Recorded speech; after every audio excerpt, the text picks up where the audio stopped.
DNS policies. டிஎன்எஸை base பண்ணி தான் active directory domain service run ஆகுது. டிஎன்எஸை பேஸ் பண்ணி தான் நம்ம இன்டர்நெட்டை ப்ரௌஸ் பண்ணுறோம். டிஎன்எஸ் ஒர்க் பண்ணலன்னா இன்டர்நெட்டில் இருக்கக்கூடிய எதையுமே நம்மளால் ப்ரௌஸ் பண்ண முடியாது. டிஎன்எஸ்ங்கிறத ஒரு காமன் டெக்னாலஜி. விண்டோஸு, மேக்கு, லினக்ஸு, யூனிக்ஸு எல்லாத்துலேயுமே டிஎன்எஸ் யூஸ் பண்ணுறோம். இன்டர்நெட் ஃபுல்லாகவே டிஎன்எஸ் சர்வர் ரன் ஆகுது. டிஎன்எஸ் ஒரு காமன் சர்வீஸு அப்படிங்கிறனால அந்த சர்வீஸில் நேரடியாக எந்த சேஞ்சையும் பண்ணுறதுக்கு அலோவ் பண்ண மாட்டாங்க. ஆனால் டிஎன்எஸில் நம்ம எக்ஸ்ட்ரா ஆப்ஷன்ஸ் எல்லாம் ஆட் பண்ணோம்னா ஒர்க் பண்ணுறதுக்கு ஈஸியாக இருக்கும். அப்படிங்கிறனால டிஎன்எஸில் பாலிசிஸு அப்படின்னு ஒன்று கொண்டு வந்திருக்காங்க. இந்த பாலிசியை பொறுத்தவரை நம்ம கமாண்டில் மட்டும்தான் இந்த பாலிசியை கான்ஃபிகர் பண்ண முடியும். எந்த மாதிரி கான்ஃபிகர் பண்ணியிருக்கோம் அப்படிங்கிறத பார்க்கணுன்னா கிராஃபிக்கலாக பார்க்க முடியாது, கமாண்டில் மட்டும்தான் பார்க்க முடியும். அப்போ டிஎன்எஸில் டைரெக்டாக அவங்க எந்த சேஞ்சும் பண்ணல, பேக்ரவுண்டில் கமாண்டை யூஸ் பண்ணி டிஎன்எஸில் பாலிசிஸ் எல்லாம் கான்ஃபிகர் பண்ணலாம் அப்படின்னு சொல்லியிருக்காங்க. நம்ம டிஎன்எஸ் பாலிசினா என்ன அப்படிங்கிறத பார்த்த பிறகு time of the day redirection அப்படிங்கிற ஒரு ஆப்ஷன் இருக்குது. இந்த ஆப்ஷனை எப்படி கான்ஃபிகர் பண்ணுறது அப்படிங்கிறத பார்ப்போம். அதுக்கு முன்னாடி டிஎன்எஸ் பாலிசினா என்ன அப்படிங்கிறத பார்ப்போம். சாதாரணமாக டிஎன்எஸ்கிட்ட யார் கொரி பண்ணாலும் உள்ளுக்குள்ளே இருக்கக்கூடிய டேட்டாவை அந்த யூஸருக்கு அப்படியே கொடுத்துரும். பப்ளிக்கில் டிஎன்எஸ் ரன் பண்ணுறாங்கன்னா பப்ளிக்கில் எல்லாருமே அதை கொரி பண்ணுவாங்க. உள்ளுக்குள்ளே என்ன டேட்டா இருக்குதோ அந்த டேட்டாவை அப்படியே கொடுத்துரும்.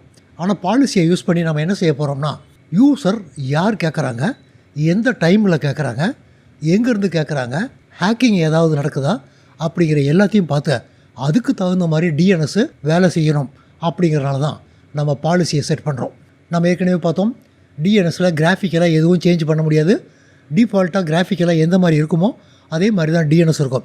நம்ம பேக்ரவுண்டில் பவர்ஷெல் கமாண்டை யூஸ் பண்ணி தான் டிஎன்எஸில் என்ன சேஞ்ச் பண்ணணும் அப்படின்னு நினைக்கிறோமோ, அதாவது பாலிசியெல்லாம் எந்த மாதிரி கான்ஃபிகர் பண்ணணும் அப்படின்னு நினைக்கிறோமோ அதுக்கு தகுந்த மாதிரி கான்ஃபிகர் பண்ணுவோம். அதுக்கு ஆட் டிஎன்எஸ் சர்வர் அப்படிங்கிற கமாண்டை யூஸ் பண்ணி பாலிசியெல்லாம் கான்ஃபிகர் பண்ணுவோம். எந்த மாதிரி கான்ஃபிகர் பண்ணிருக்கோம் அப்படிங்கிறத கிராஃபிக்கலாக பார்க்க முடியாது. அதுக்கு கெட்டு டிஎன்எஸ் சர்வர் அப்படிங்கிற கமாண்டை யூஸ் பண்ணி உள்ளுக்குள்ளே எந்த மாதிரி கான்ஃபிகர் பண்ணிருக்கோம் அப்படிங்கிறத பார்க்கலாம். நம்ம க்ரியேட் பண்ண பாலிசி நமக்கு தேவையில்லை அப்படி தோணுச்சுன்னா ரிமூவ் கமாண்டை யூஸ் பண்ணி டிஎன்எஸ் சர்வர் அப்படி டைப் பண்ணிவிட்டு நம்ம க்ரியேட் பண்ண பாலிசியை ரிமூவ் பண்ணலாம். நம்ம பாலிசியை க்ரியேட் பண்ணும்போது 2 லொக்கேஷனில் பாலிசி அப்ளை பண்ண முடியும். நம்ம DC1 அப்படிங்கிற கம்ப்யூட்டரில் தான் டிஎன்எஸை கான்ஃபிகர் பண்ணிருக்கோம். சர்வர் லெவலில் நம்ம பாலிசியை அப்ளை பண்ணுறோம்னா உள்ளுக்குள்ளே நிறைய ஜோனை க்ரியேட் பண்ணிருப்போம். எல்லா ஜோனுக்குமே அப்ளை ஆகும். நம்ம bitnets.lan அப்படிங்கிற ஒரே ஒரு ஜோன் மட்டும்தான் க்ரியேட் பண்ணிருக்கோம். சில கம்பெனிகளில் 1க்கு மேற்பட்ட ஜோன் க்ரியேட் பண்ணியிருப்பாங்க. பாலிசியை சர்வர் லெவலில் அப்ளை பண்ண அப்படின்னு சொன்னால் எல்லா ஜோனுக்குமே அந்த பாலிசி அப்ளை ஆகிடும். இதுவே நம்ம bitnets.lanக்கு மட்டும் ஒரு பாலிசி அப்ளை பண்ண அப்படின்னு சொன்னோம்னா அந்த ஜோனுக்கு மட்டும் அது அப்ளை ஆகும். பாலிசியை நம்ம சர்வர் லெவலில் ஜோன் லெவலில் தனித்தனியாக அப்ளை பண்ணலாம். பாலிசியில் எந்தெந்த வகையான பாலிசியை க்ரியேட் பண்ணலாம், அந்த பாலிசியை நம்ம எதுக்கெல்லாம் யூஸ் பண்ணலாம் அப்படிங்கிறதையும் பார்ப்போம். நம்ம ஏற்கனவே பார்த்தோம், சர்வர் லெவலில் நம்ம பாலிசியை அப்ளை பண்ணோம்னா உள்ளே இருக்கக்கூடிய எல்லா ஜோனுக்கும் அது அப்ளை ஆகும். ஜோன் லெவலில் அப்ளை பண்ணுறோம்னா எந்தெந்த ஜோனுக்கு எந்த மாதிரி பாலிசி வேணும் அப்படிங்கிறத க்ரியேட் பண்ணி நம்ம அப்ளை பண்ண முடியும். கொரி ரெசல்யூஷன் அப்படிங்கிற பாலிசியும் க்ரியேட் பண்ணலாம்.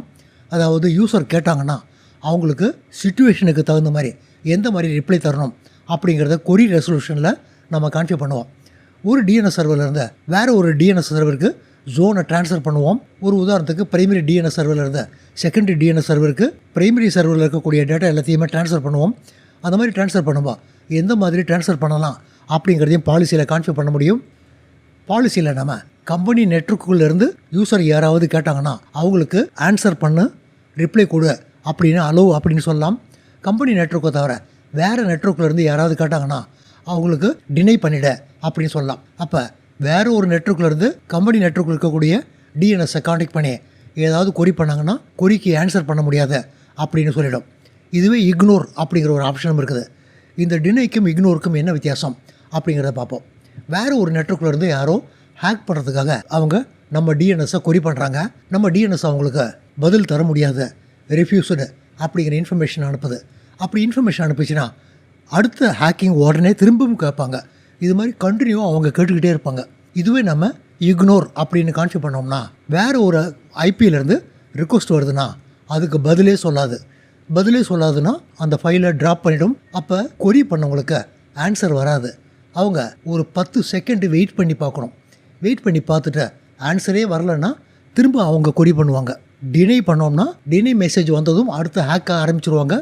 ஆனால் இக்னோர் அப்படி சொல்லிட்டோம்னா ஒவ்வொரு தடவை அவங்க கொரி அனுப்பின பிறகு 10 செகண்டுக்கு ரிப்ளை வரல அப்படிங்கிறது தெரிஞ்ச பிறகு தான் அடுத்து ஹேக்கிங் பண்ண முடியும்.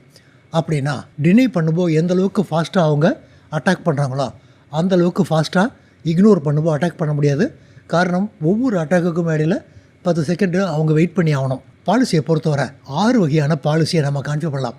அப்ளிகேஷன் அவைலபிலிட்டி அப்படிங்கிற இதில் நம்ம என்ன மாதிரி கான்ஃபிகர் பண்ணுவோம்னா, நம்ம ஒரு கிளஸ்டரை ரன் பண்ணுறோம் அப்படின்னா அந்த கிளஸ்டரில் எந்த கம்ப்யூட்டரும் நல்லா ஒர்க் பண்ணுது அப்படிங்கிறத பார்த்து யூசர் யாராவது அந்த கிளஸ்டரில் ரன் ஆகக்கூடிய அப்ளிகேஷனை அக்சஸ் பண்ணுறாங்கன்னா ஹெல்த்தியாக இருக்கக்கூடிய கம்ப்யூட்டருக்கு அனுப்பு அப்படின்னு நம்ம பாலிசி க்ரியேட் பண்ணலாம். இது இல்லாமல் டிராஃபிக் மேனேஜ்மெண்ட்டு அப்படிங்கிறதையும் கான்ஃபிகர் பண்ண முடியும். ஒரு உதாரணத்துக்கு நம்ம சென்னையிலையும் ஒரு நெட்வொர்க் யூஸ் பண்ணுறோம், கோவையிலும் ஒரு நெட்வொர்க் யூஸ் பண்ணுறோம். சென்னையில் டொமைன் கண்ட்ரோலர் 1 ரன் பண்ணுறோம், இதே டொமைன் கண்ட்ரோலரை கோவையிலையும் ரன் பண்ணுறோம், DC2 அப்படிங்கிற கம்ப்யூட்டரில் ரன் பண்ணுறோம். இங்கே இருக்கக்கூடிய டிஎன்எஸ் தான் அங்கேயும் ரன் ஆகும். காரணம் இதில் இருக்கக்கூடிய டேட்டாவை தான் DC2க்கு ரிப்ளிகேட் பண்ணுறோம். நம்ம உள்ளுக்குள்ளார ஒரு வெப் சர்வர் ரன் பண்ணுறோம், அந்த வெப் சர்வருக்கு 1.100 அப்படிங்கிற IP அட்ரஸ் கொடுத்துருக்கோம். டிஎன்எஸில் www அப்படின்னு ஒரு ரெக்கார்டை க்ரியேட் பண்ணி 1.100 அப்படின்னு டைப் பண்ணுவோம். நாம் டைப் பண்ண அந்த ரெக்கார்டு இந்த டிஎன்எஸ்ஸுக்கு வந்துடும். இந்த டிஎன்எஸ்லேயே www.1.100 அப்படிங்கிற நம்பர் இருக்கும். இப்போ யூஸரை கோவையிலேருந்து டிஎன்எஸ் சர்வரை காண்டாக்ட் பண்ணி www.bitnets.lan எங்கே ரன் ஆகுது அப்படின்னு கேட்டாங்கன்னா அவங்களுக்கு 1.100 அப்படிங்கிற IP அட்ரஸ் கொடுத்துரும். இன்டர்நெட் வழியாக அவங்க கோவையிலேருந்து சென்னையில் இருக்கக்கூடிய நம்ம வெப் சர்வரை அக்சஸ் பண்ணோம். இந்த டிராஃபிக் மேனேஜ்மெண்ட்டை யூஸ் பண்ணி நம்ம எந்த மாதிரி கான்ஃபிகர் பண்ணுவோம்னா, கோவையிலையும் ஒரு வெப் சர்வர் ரன் பண்ணுவோம். அந்த வெப் சர்வருக்கு 2.100 அப்படின்னு IP அட்ரஸ் கொடுத்துருவோம். டிஎன்எஸ்க்குள்ளார wwwக்கு 2 ரெக்கார்டு க்ரியேட் பண்ணுவோம். 2.100 அப்படிங்கிற IPலேயும் ஒரு வெப் சர்வர் ரன் ஆகுது, 1.100 அப்படிங்கிற IPலேயும் ஒரு வெப் சர்வர் ரன் ஆகுது அப்படின்னு கான்ஃபிகர் பண்ணுவோம். உள்ளுக்குள்ளார பாலிசியில் என்ன சொல்லுவோம்னா, சென்னையில் 192.168 1. நெட்வொர்க் யூஸ் பண்ணுறாங்க. இந்த நெட்வொர்க்லேருந்து யாராவது வெப் சர்வர் எங்கே அப்படின்னு கேட்டால் அவங்களுக்கு 1.100 அப்படிங்கிற IP அட்ரஸ் கொடு. இதுவே கோவையில் 2. நெட்வொர்க்கு நம்ம யூஸ் பண்ணுறோம், இந்த நெட்வொர்க்லேருந்து யாராவது வெப் சர்வருடைய IP அட்ரஸை கொடு அப்படின்னு கேட்டால் 2. நெட்வொர்க்கில் இருக்கக்கூடிய IP அட்ரஸை கொடு அப்படின்னு கான்ஃபிகர் பண்ணுவோம். அந்த மாதிரி கான்ஃபிகர் பண்ணுறதுனால இருக்கக்கூடிய பெரிய அட்வான்டேஜ், சென்னையில் வெப் சர்வர் அக்சஸ் பண்ணோம்னா டிஎன்எஸை கேட்டாங்கன்னா பக்கத்தில் ரன் ஆகக்கூடிய வெப் சர்வருக்கு அனுப்பிடும். கோவையில் வெப் சர்வருடைய அட்ரஸ் கேட்டாங்கன்னா கோவையினுடைய சப்நெட் என்ன அப்படிங்கிறத பார்த்து அதுக்கு பக்கத்தில் இருக்கக்கூடிய வெப் சர்வருக்கு அனுப்பிடும். இதை தான் நம்ம டிராஃபிக் மேனேஜ்மெண்ட்டு அப்படின்னு சொல்லுவோம். இந்த ஆப்ஷன் தான் வேர்ல்டில் இப்போ இருக்கக்கூடிய டிஎன்எஸ் எல்லாமே யூஸ் பண்ணுது. ஒரு உதாரணத்துக்கு நம்ம இந்தியாவிலையும் google.com அப்படின்னு டைப் பண்ணுறோம், யூஎஸ்லேயும் ஆஸ்திரேலியாவிலையும் google.com அப்படின்னு டைப் பண்ணுவாங்க. இந்தியாவில் யாராவது டைப் பண்ணாங்கன்னா அவங்கள இந்தியாவில் ரன் ஆகக்கூடிய google.com வெப் சர்வருக்கு அனுப்பு அப்படின்னு கான்ஃபிகர் பண்ணலாம். இது எப்படி கான்ஃபிகர் பண்ணுவாங்கன்னா, ஒரு உதாரணத்துக்கு பார்ப்போம். இந்தியாவில் IP நம்பர் 65 வருது அப்படின்னு வச்சுக்குவோம். நம்ம எப்படி கோவையில் இந்த சப்நெட்லேருந்து வந்தால் இந்த IPக்கு அனுப்பு அப்படின்னு உள்ளுக்குள்ளே ரெக்கார்ட் க்ரியேட் பண்ணுறோமோ, அதே மாதிரி IPயில் ஸ்டார்டிங் IP அட்ரஸ் 65 இருந்ததுன்னா அவங்களுக்கு இந்தியாவில் ரன் ஆகக்கூடிய வெப் சர்வருடைய IP அட்ரஸ் கொடு அப்படின்னு கான்ஃபிகர் பண்ணுவாங்க. ஆஸ்திரேலியாவில் அங்கே இருக்கக்கூடிய IP அட்ரஸ் ஸ்டார்டிங் நம்பர் 85 அப்படின்னு வச்சுக்குவோம். அவங்க டிஎன்எஸ்க்குள்ளார 85 யாராவது google.com அப்படின்னு கேட்டாங்கன்னா ஆஸ்திரேலியாவில் ரன் ஆகக்கூடிய google.com சர்வருக்கு அனுப்பு அப்படின்னு கான்ஃபிகர் பண்ணுவாங்க. இப்படி கான்ஃபிகர் பண்ணுறதுனால உலகத்தில் யார் google.com ஓப்பன் பண்ணாலும் அந்த கண்ட்ரியில் பக்கத்தில் இருக்கக்கூடிய google.com வெப்சைட்டுக்கு தான் அவங்கள அனுப்பும். அதனால் அவங்களுக்கு ஃபாஸ்ட்டாக ஓப்பன் ஆகும். இதுவே இந்த மாதிரி ஆப்ஷன்லாம் இல்லை அப்படின்னா எல்லாருக்கும் ஒரே IP அட்ரஸ் தான் தரும். இந்தியாவிலேருந்து நம்ம google.comனா அமெரிக்காவுடைய IP அட்ரஸ் கொடுத்ததுன்னா google.com ஓப்பன் ஆகிறதுக்கு ரொம்ப டைம் ஆகும். அப்போ டிராஃபிக் மேனேஜ்மெண்ட்டுக்கு நம்ம பாலிசியை க்ரியேட் பண்ணுவோம். இந்த பாலிசியில் எந்த மாதிரி சொல்லுவோம்னா, உள்ளுக்குள்ளார google.com எங்கெல்லாம் ரன் ஆகுதோ எல்லா IP அட்ரஸையும் உள்ளுக்குள்ளார என்ட்ரு பண்ணுவாங்க. என்ட்ரு பண்ணிவிட்டு 65 யாராவது வந்தாங்கன்னா இந்தியாவில் ரன் ஆகக்கூடிய வெப் சர்வருடைய IP அட்ரஸை கூட அப்படின்னு பாலிசியில் கான்ஃபிகர் பண்ணுவாங்க. அப்போ டிராஃபிக் மேனேஜ்மெண்ட் இருக்கிறதுனால தான் இந்த மாதிரி கான்ஃபிகர் பண்ண முடியும். யூஸருக்கு அவங்களுடைய பக்கத்தில் இருக்கக்கூடிய வெப் சர்வரை ஈஸியாக அக்சஸ் பண்ண முடியும். வெப் சர்வர் அப்படின்னு மட்டும் கிடையாது, எல்லா சர்வீஸுக்கும் நம்ம யூஸ் பண்ணலாம். ஒரு எக்ஸாம்பிளுக்கு நம்ம வெப் சர்வருடைய IP அட்ரஸை அப்படின்னு பார்க்குறோம். நம்ம ஸ்பிளிட் டிஎன்எஸ்லேயும் இந்த மாதிரி பாலிசியை கான்ஃபிகர் பண்ணலாம். ஸ்பிளிட் டிஎன்எஸ் எப்போ யூஸ் பண்ணுவோம் அப்படிங்கிறத பார்ப்போம். கம்பெனிக்குள்ளார bitnets.com அப்படின்னு ஒரு டிஎன்எஸ் ஸோனை ரன் பண்ணுறோம். நம்ம இன்டர்நெட்டில் ஒரு வெப் சர்வர் ரன் பண்ணுறோம் அப்படின்னா இன்டர்நெட்டுக்கு தனியாக ஒரு டிஎன்எஸை ரன் பண்ணோம். டீமிலிட்டரைஸ்டு ஜோன் அப்படின்னு ஒரு ஜோனை க்ரியேட் பண்ணி அங்கே ஒரு டிஎன்எஸ் கம்ப்யூட்டர் ரன் பண்ணுவோம். அதுவும் bitnets.com அப்படின்னு தான் ரன் பண்ணுவோம். கம்பெனிக்குள்ளார ஒரு உதாரணத்துக்கு 10 நெட்வொர்க் யூஸ் பண்ணுறோம் அப்படின்னு வச்சுக்குவோம். இந்த நெட்வொர்க்லேருந்து யாராவது கேட்டாங்கன்னா அவங்களுக்கு கம்பெனிக்குள்ளே ரன் ஆகக்கூடிய வெப் சர்வருடைய ஐபி அட்ரஸை கூட அப்படின்னு பாலிசியில் சொல்லுவோம். இந்த நம்பரை தவிர வேறு ஐபி அட்ரஸ்லேருந்து யாராவது கேட்டாங்கன்னா, காரணம் இன்டர்நெட்லேருந்து வராங்கன்னா அவங்க பப்ளிக் ஐபி அட்ரஸ் யூஸ் பண்ணி தான் வருவாங்க. அதனால் இந்த ஐபி அட்ரஸ் இருக்காது. இந்த ஐபியை தவிர வேறு எந்த ஐபியிலேருந்து வந்தாலும் நம்ம கம்பெனி இன்டர்நெட்டில் ஒரு வெப் சர்வர் ரன் பண்ணுது, அந்த வெப் சர்வருடைய ஐபி அட்ரஸை கூட அப்படி நம்ம கான்ஃபிகர் பண்ணலாம். ஸ்ப்ளிட் டிஎன்எஸ்னால் ஒரே டிஎன்எஸ்ஸை கம்பெனிக்கு உள்ளாரையும் ரன் பண்ணுறோம், பப்ளிக் அக்சஸ் பண்ணுறதுக்கும் ரன் பண்ணுறோம் அப்படின்னு அர்த்தம். அடுத்தது ஃபில்ட்ரிங்கை நம்ம கான்ஃபிகர் பண்ணலாம். வேர்ல்டில் ஹேக்கிங் பண்ணக்கூடிய ஐபி அட்ரஸ் எல்லாம் எது அப்படின்னு ஒரு லிஸ்ட்டே வச்சுருப்பாங்க. எந்தெந்த ஐபி அட்ரஸ்லேருந்து ஹேக் வருது அப்படின்னு ஒரு லிஸ்ட்டே வச்சுருப்பாங்க. அந்த மாதிரி லிஸ்ட்டில் இருக்கக்கூடிய ஐபியிலேருந்து டிஎன்எஸ் சர்வருக்கு கொரி வந்துச்சுன்னா அவங்களுக்கு பதில் கொடுக்க வேண்டாம் அப்படின்னு நம்ம கான்ஃபிகர் பண்ணுவோம். இதுக்கு செக்யூரிட்டி ஃபில்ட்ரிங் அப்படிங்கிற பாலிசியை நம்ம க்ரியேட் பண்ணி டிஎன்எஸ்க்குள்ளே அப்ளை பண்ணுவோம். இதில் ஃபோர்ஸ் அன்னைக்கு சிங்க் ஹோல்டிங் அப்படி ஒரு ஆப்ஷன் இருக்குது. இது என்ன அப்படிங்கிறத பார்ப்போம். நம்முடைய டிஎன்எஸுக்கு ஹேக் பண்ணக்கூடிய யாரோ ஐபி அட்ரஸு கேட்குறாங்க. ஒரு உதாரணத்துக்கு வெப் சர்வருடைய ஐபி அட்ரஸு கேட்குறாங்க. அவங்களுக்கு நம்ம ஐபி அட்ரஸை தரலைன்னா அவங்களால வெப் சர்வரை ஹேக் பண்ண முடியாது அப்படிங்கிறது உண்மை தான். ஆனால் அவங்க என்ன பண்ண போகிறாங்க அப்படிங்கிறத நம்ம தெரிஞ்சுக்கணும். அதனால் நம்ம சிங்க் ஹோல் அப்படின்னு ஒரு சர்வரை ரன் பண்ணுவோம். இந்த சர்வருக்கு ஒரு உதாரணத்துக்கு ஒரு பப்ளிக் ஐபி அட்ரஸ் இருக்குது அப்படின்னே வச்சுக்குவோம். யூசர் நம்முடைய வெப் சர்வருடைய ஐபி அட்ரஸ் கேட்டாங்கன்னா ஒரிஜினலான வெப் சர்வருடைய ஐபி அட்ரஸை அவங்களுக்கு தரமாட்டோம். அதுக்கு பதிலாக சிங்க் ஹோல் சர்வருடைய ஐபி அட்ரஸை அவங்களுக்கு கொடுத்துருவோம். அப்போ அவங்க என்ன நினச்சிக்குவாங்கன்னா, இந்த கம்ப்யூட்டரில் தான் வெப் சர்வர் ரன் ஆகுது அப்படின்னு நினச்சிக்கிட்ட ஹேக்கிங்கான மெசேஜை அனுப்புவாங்க. அந்த மெசேஜ் வெப் சர்வருக்கு வரல, நம்ம சிங்க் ஹோல் சர்வருக்கு தான் அந்த மெசேஜ் அனுப்பியிருக்கோம். அவங்க என்ன மெசேஜ் அனுப்பி ஹேக் பண்ணுறாங்க அப்படிங்கிறத நம்ம ரெக்கார்ட் பண்ணுவோம். இந்த மாதிரி எதுக்காக செய்கிறாங்கன்னா, ஹேக்கர் எந்த மாதிரியெல்லாம் டெக்னாலஜி யூஸ் பண்ணுறாங்க அப்படிங்கிறத தெரிஞ்சுக்கிறதுக்காக இந்த மாதிரி கான்ஃபிகர் பண்ணுவோம். ரீடைரக்டு மேலிஷியஸு டிஎன்எஸ் கிளையண்ட்டு திருட்டுத்தனம் செய்யக்கூடிய கிளையண்ட் எல்லாம் சிங்க் ஹோல் சர்வருக்கு அனுப்பிடுவோம். ஒரிஜினல் வெப் சர்வருக்கு அனுப்ப மாட்டோம். அதாவது சிங்க் ஹோல் சர்வருடைய ஐபி அட்ரஸை அவங்கக்கிட்ட கொடுத்துட்டு இதுதான் வெப் சர்வர் ஐபி அட்ரஸை அப்படின்னு சொல்லுவோம். அவங்க எந்த மாதிரி ஹேக் பண்ணுறாங்க அப்படிங்கிற டேட்டாவை கேப்சர் பண்ணி அதை அனலைஸ் பண்ணி அவங்க எந்த மாதிரி ஹேக்கிங் டெக்னாலஜி யூஸ் பண்ணுறாங்க அப்படிங்கிறத நம்மளால் தெரிஞ்சுக்க முடியும். இதுக்கும் நம்ம டிஎன்எஸ்க்குள்ளார பாலிசி கிரியேட் பண்ணலாம். Time of the day redirection அப்படிங்கிற ஒரு ஆப்ஷனும் இருக்குது. இது எதுக்காக நம்ம யூஸ் பண்ணுவோம் அப்படிங்கிறத ரொம்ப சிம்பிளாக பார்ப்போம். கம்பெனிக்குள்ளார நம்ம வெப் சர்வரை ரன் பண்ணுறோம். டே டைமில் எல்லாருமே இந்த வெப் சர்வரை தான் அக்சஸ் பண்ண போகிறாங்க. டெய்லி ஈவினிங் 6 மணிலேருந்து 8 மணி வரை இந்த வெப் சர்வரை நம்ம மேனேஜ் பண்ண போகிறோம். உள்ளுக்குள்ளார வெப்பேஜ் எல்லாம் சேஞ்ச் பண்ணுவோம், பேக்கப் எடுப்போம். அந்த மாதிரி மெயின்டெனன்ஸ் விண்டோ 6 to 8 அப்படின்னு கம்பெனியில் சொல்லியிருக்காங்க. இந்த டைமில் தான் மெயின்டெனன்ஸ் பண்ணணும் அப்படின்னு சொல்லியிருக்காங்க. இன்னொரு வெப் சர்வரை ரன் பண்ணுவோம். அந்த வெப் சர்வர் அந்தளவுக்கு பவர்ஃபுல்லாக இருக்க வேண்டிய அவசியம் கிடையாது. இந்த வெப் சர்வருடைய ஐபி அட்ரஸை ஒரு உதாரணத்துக்கு 10.0.0.100 அப்படின்னு வச்சுக்குவோம்.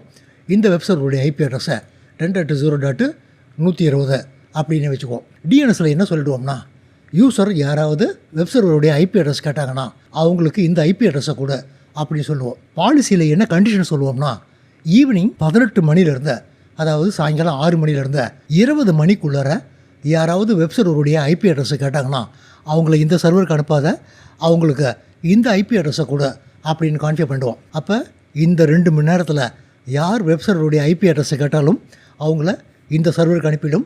அவங்களுக்கு இந்த வெப் சர்வர் தான் ஓப்பன் ஆகும். இந்த சர்வர் நம்ம ஆஃப் பண்ணி அதை மெயின்டைன் பண்ண போகிறோம் அப்படின்னு அர்த்தம். சர்வர் அப்படின்னு மட்டும் கிடையாது, ஃபைல் சர்வர், மெயில் சர்வர் எல்லாத்துக்குமே இதை யூஸ் பண்ணலாம். நம்ம ப்ராக்டிக்கலில் ஒரு குறிப்பிட்ட டைமில் இந்த ஐபி அட்ரஸாக தரணும், மற்ற டைமில் அவங்களுக்கு நார்மலான ஐபி அட்ரஸை கூட அப்படின்னு எப்படி கான்ஃபிகர் பண்ணுறது அப்படிங்கிறத பார்ப்போம். நெக்ஸ்ட்டு கிளாஸில் டிராஃபிக் மேனேஜ்மெண்ட்டை எப்படி கான்ஃபிகர் பண்ணுறது அப்படிங்கிறத பார்ப்போம். நம்ம ஏற்கனவே பார்த்தோம், எல்லாமே பவர் ஷெல்லில் தான் கான்ஃபிகர் பண்ண முடியும். முதல்ல நம்ம ஒரு ஸ்கூப்பை க்ரியேட் பண்ணோம். Add DNS server zone scope. ஜோனுடைய நேமு நம்ம ஏற்கனவே bitnets.lan அப்படிங்கிற பேரில் தான் ஜோனை ரன் பண்ணுறோம். ஜோனுக்குள்ளார ஒரு புது ஸ்கூப்பை க்ரியேட் பண்ணுறோம். அப்படின்னா என்ன அர்த்தம்னா, DC1 அப்படிங்கிறது தான் டிஎன்எஸ் உடைய சர்வரு. அந்த லெவலில் நம்ம க்ரியேட் பண்ணல, உள்ளுக்குள்ளார bitnets.lan அப்படின்னு ஒரு ஜோனை க்ரியேட் பண்ணிருக்கோம்.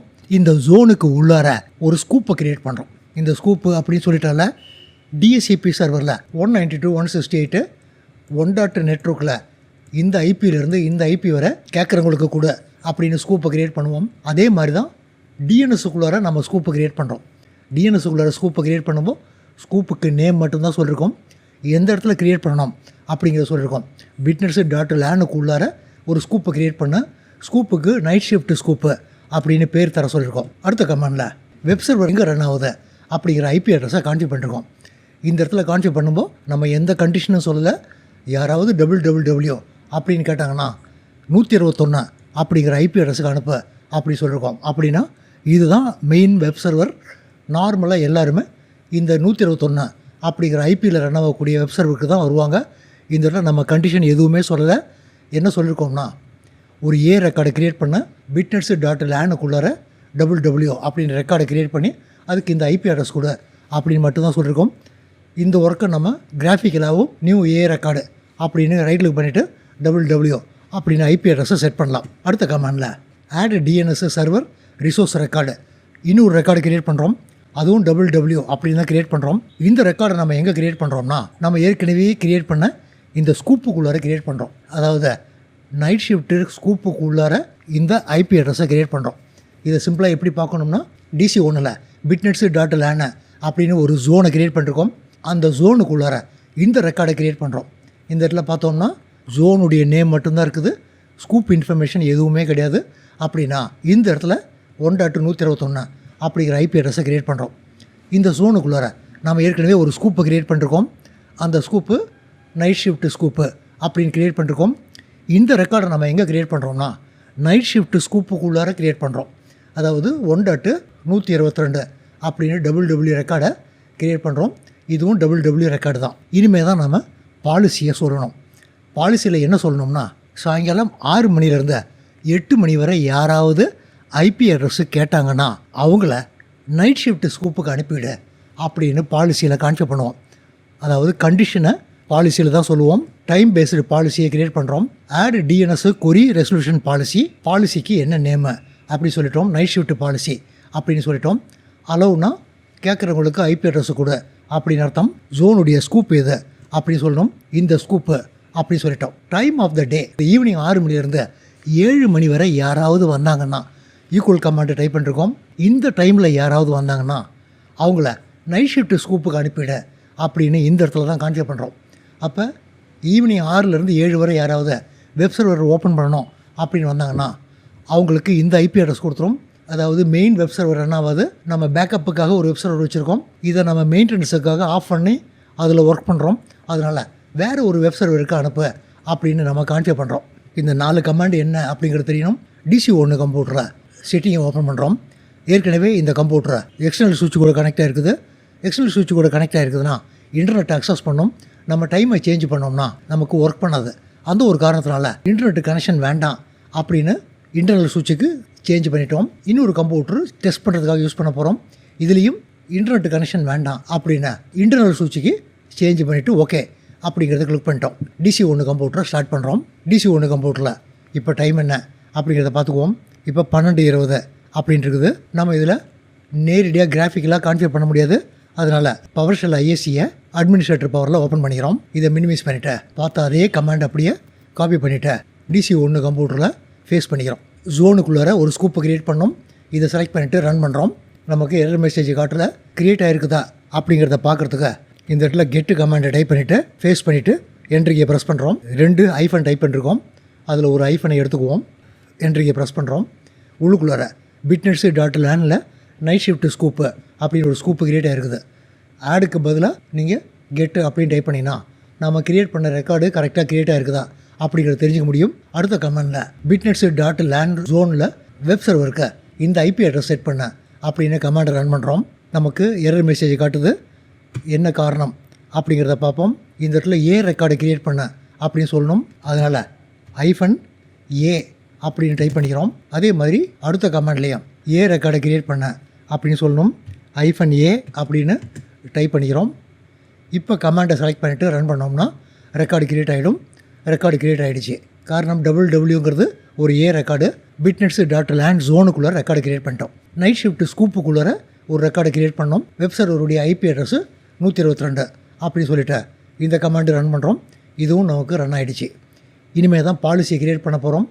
பாலிசியை பொறுத்தவரை டைம் ஆஃப் த டே அப்படிங்கிற இடத்துல நீங்கள் 18லேருந்து 23:59 வரை தான் டைப் பண்ண முடியும். மார்னிங் வரை இந்த சர்வருக்கு அனுப்பணும் அப்படி நினச்சோம்னா, அதாவது 1.22 சர்வருக்கு அனுப்பணும்னு நினச்சோம்னா 2 பாலிசியை க்ரியேட் பண்ணோம்.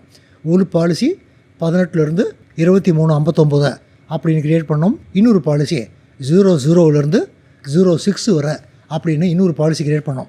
நம்ம 1 hour அப்படின்னு தான் சொல்லியிருக்கோம். பாலிசிக்கு நேம் சொல்லியிருக்கோம்.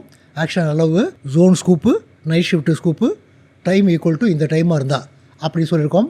இதை செலக்ட் பண்ணிவிட்டு ரன் பண்ணுறோம். இங்கே ஒரு வார்னிங் மெசேஜ் தான் காட்டுது. வார்னிங் மெசேஜே 15 நிமிஷமாக தான் நீங்கள் டைம் இன்க்ரீஸ் பண்ண முடியும். உங்கள் இஷ்டத்துக்கு 18:42 அப்படிலாம் டைப் பண்ண முடியாது அப்படின்னு இன்ஃபர்மேஷன் காட்டுது. நமக்கு கமாண்ட் ரன் ஆகிடுச்சு. இப்போ நம்ம கொரி பண்ணோம்னா எந்த ஐபி அட்ரஸ் வரும் அப்படிங்கிறத பார்ப்போம். இது மதியானம் டைமு, அதனால் NS லுக்கப்பு கமாண்டை பக்கத்து கம்ப்யூட்டர்லேருந்து டைப் பண்ண போகிறோம். நம்ம வெப் சர்வர் ரன் பண்ணல, அதனால் NS கமாண்டை டைப் பண்ணி தான் ஐபி அட்ரஸ் என்ன அப்படிங்கிறத கேட்க முடியும். கமாண்ட் ப்ராம்ப்டை அட்மினிஸ்ட்ரேட்டர் பவரில் ஓப்பன் பண்ணுறோம். NS லுக்கப்பு www.bitnets.lan அப்படின்னு டைப் பண்ணுறோம். இதுதான் வெப்சைட்டுக்கு நம்ம கொடுத்துருக்கக்கூடிய நேமு. இப்போ நம்ம கேட்டோம்னா 121 அப்படிங்கிற ஐபி அட்ரஸ் தரும். என்ட்ரியை ப்ரெஸ் பண்ணுறோம். நமக்கு 121 அப்படிங்கிற ஐபி அட்ரஸ் தருது. நம்ம டைமை சேஞ்ச் பண்ணிவிட்டு இங்கே வந்து கேட்டோம்னா 122 அப்படிங்கிற ஐபி அட்ரஸ் தரும். இந்த கம்ப்யூட்டரில் டைம் சேஞ்ச் பண்ண வேண்டிய அவசியம் கிடையாது. DNS சர்வரில் தான் நம்ம டைமை சேஞ்ச் பண்ணோம். DNS சர்வரில் கண்ட்ரோல் பேனலை ஓப்பன் பண்ணுறோம். டேட் அண்ட் டைம் அப்படிங்கிறத கிளிக் பண்ணிவிட்டேன். டைமை மட்டும் சேஞ்ச் பண்ணால் போதும். 6 மணி ஈவினிங் அப்படி சொல்லிட்டோம்னா 18 அப்படின்னு வந்துடும். காரணம் இந்த பக்கம் PM டைப் பண்ணிருக்கோம். இங்கே ஓகே அப்படின்னு கிளிக் பண்ணுறோம். ஓகே அப்படின்னு கிளிக் பண்ணுறோம். இப்போ 6 மணி அப்படி சொல்லியிருக்கோம். அதாவது 6லேருந்து ஈவினிங் 7 மணி வரை வேறு ஐபி அட்ரஸ் கொடு அப்படி சொல்லியிருக்கோம். இதை மினிமைஸ் பண்ணிவிட்டேன். மெம் சர்வர் 1 கம்ப்யூட்டரை திரும்ப ஒரு தடவை ஓப்பன் பண்ணுறோம். இந்த இடத்துல நம்ம DNSல இருக்கக்கூடிய கேட்சை டெலிட் பண்ணணும். காரணம் கேட்சுக்குள்ளே அதை ஸ்டோர் பண்ணிருக்கோம். ஐபி கான்ஃபிக் அப்படிங்கிற கமாண்டை டைப் பண்ணிவிட்டேன். ஃப்ளஷ் DNS அப்படிங்கிற கமாண்டை டைப் பண்ணிவிட்டு என்ட்ரியை ப்ரெஸ் பண்ணுறோம். திரும்ப ஒரு தடவை NS லுக்கப் கமாண்டை டைப் பண்ணிவிட்டு கேட்குறோம். அப்படி கேட்டோம்னா 122 அப்படிங்கிற ஐபி அட்ரஸ் வெப் சர்வருக்கு தரணும். என்ட்ரியை ப்ரெஸ் பண்ணுறோம். நமக்கு 122 அப்படிங்கிற ஐபி அட்ரஸ் தருது. காரணம் நம்ம 6 மணிலேருந்து 7 மணிக்குள்ளே கேட்குறோம். இங்கே டைம் பார்க்க வேண்டாம். மெம் சர்வர் DC1 கம்ப்யூட்டருக்கு தான் கொரி அனுப்ப போகுது. DC1 சர்வர் அங்கே என்ன டைம் இருக்குது அப்படிங்கிறத பார்த்து அதுக்கு தகுந்த மாதிரி தான் ரிப்ளை தரும். மெம் சர்வர் கொரி அனுப்பும்பா UDP கொரி தான் அனுப்பும். UDP கொரியில் இந்த வெப் சர்வருக்கு எனக்கு என்ன ஐபி அட்ரஸ்ஸு அப்படிங்கிறது மட்டும்தான் கேட்குமே தவிர UDPயில் நான் இத்தனை மணிக்கு கேட்குறேன் அப்படின்லாம் சொல்லாது. அதனால் வரக்கூடிய ரிக்வஸ்ட்டில் டைம் என்ன அப்படிங்கிற எந்த இன்ஃபர்மேஷனும் இருக்காது. DC1 கம்ப்யூட்டரு அதனுடைய டைமை செக் பண்ணோம். நம்ம ஈவினிங் 6லேருந்து 7 மணி வரை இந்த ஐபி அட்ரஸ் கொடு அப்படின்னு சொல்லியிருந்தோம். அதனால் அந்த ஐபி அட்ரஸை கிளையன்ட் கம்ப்யூட்டருக்கு தருது. இந்த மாதிரி நம்ம டைமை பேஸ் பண்ணி DNS சர்வர் எந்த மாதிரி ஐபி அட்ரஸை தரணும் அப்படிங்கிறத பாலிசியில் கான்ஃபிகர் பண்ணலாம். தேங்க்யூ.